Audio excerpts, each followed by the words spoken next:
Hello, today I'm going to read to you from this book, The House on Mango Street. And the first excerpt that I'm reading you is also titled The House on Mango Street. And this book by Sandra Cisneros is a compilation of short stories and character sketches. Sometimes we call them vignettes. So I'm going to read The House on Mango Street to you, the first excerpt, and then after that you're going to answer the comprehension questions that go along with this excerpt. Okay? The House on Mango Street. We didn't always live on Mango Street. Before that we lived on Loomis on the 3rd floor. And before that we lived on Keeler.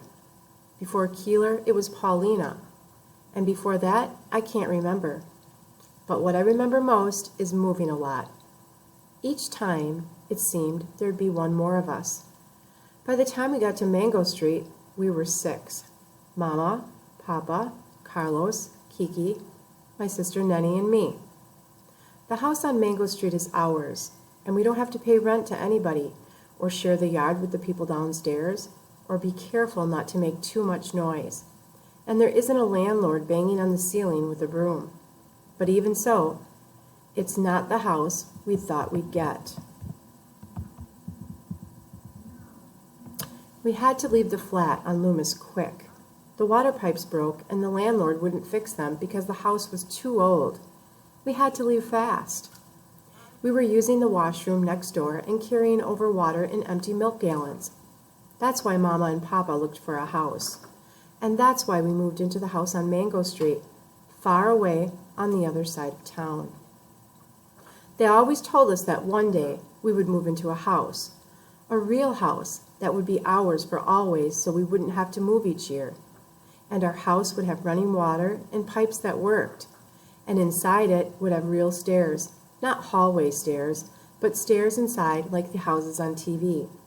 And we'd have a basement and at least 3 washrooms so when we took a bath we wouldn't have to tell everybody.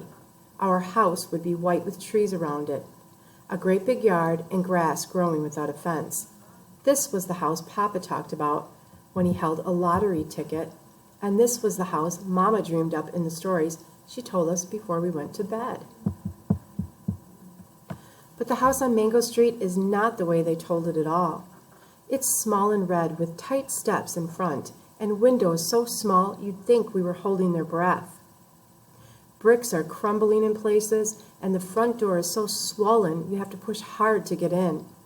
There is no front yard, only 4 little elms the city planted by the curb. Out back is a small garage for the car we don't own yet, and a small yard that looks smaller between the 2 buildings on either side. There are stairs in our house, but they're ordinary, hallway stairs, and the house has only 1 washroom. Everybody has to share a bedroom. Mama and Papa, Carlos and Kiki, me and Nenny. Once when we were living on Loomis, a nun from my school passed by and saw me playing out front. The laundromat downstairs had been boarded up because it had been robbed 2 days before and the owner had painted on the wood, "Yes, we're open," so as not to lose business. "Where do you live?" she asked. "There," I said, pointing up to the 3rd floor. "You live there?" "There." I had to look to where she pointed, the 3rd floor. The paint peeling, wooden bars Papa had nailed on the windows so we wouldn't fall out. "You live there?" The way she said it made me feel like nothing. There. I lived there. I nodded. I knew then I had to move. I knew then I had to have a house. A real house. One I could point to. But this isn't it. The house on Mango Street isn't it. For the time being, Mama says. Temporary, says Papa. But I know how those things go. And that's the end of this excerpt from our book, The House on Mango Street by Sandra Cisneros. Thanks for listening.